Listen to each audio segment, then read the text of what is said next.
Imagine South Africa's 1994 transition as a classic British scone debate. Do you spread jam or cream first? This tasty metaphor helps us understand the two main ways people interpret Nelson Mandela and the ANC's choices at the end of apartheid. In this analogy, jam first, then cream means prioritizing stability and peace before tackling deep economic change. The other hand, cream first, then jam stands for fixing structural injustice and economic power before building political stability. This simple but powerful comparison frames the ongoing debate about whether the 1994 settlement was a wise compromise or a missed opportunity. Let's explore both sides of this historic decision and see why the order of ingredients still matters to South Africans today. Critics of Mandela's approach argue that the ANC put jam before cream, and that was a mistake. They believe the new government focused on visible, symbolic change like voting rights and national pride, but left the deeper, more substantial issues of economic power and land ownership largely untouched. According to this view, the sweet taste of democracy masked the bitter reality of ongoing inequality and unchanged corporate structures.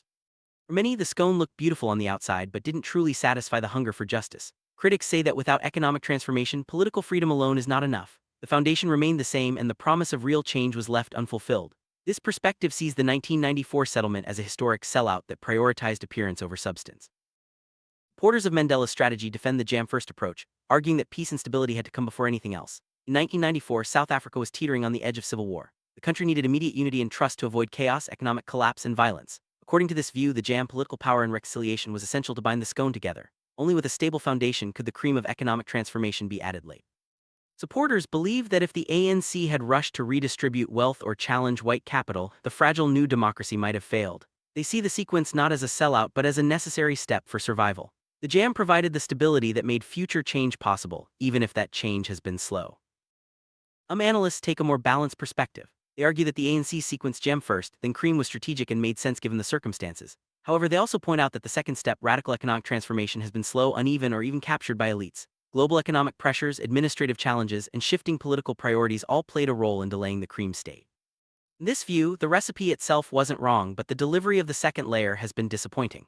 The transition was made under immense pressure, and while the initial peace was a real achievement, the promise of deeper change remains incomplete. This middle ground recognizes both the wisdom and the limitations of the 1994 settlement.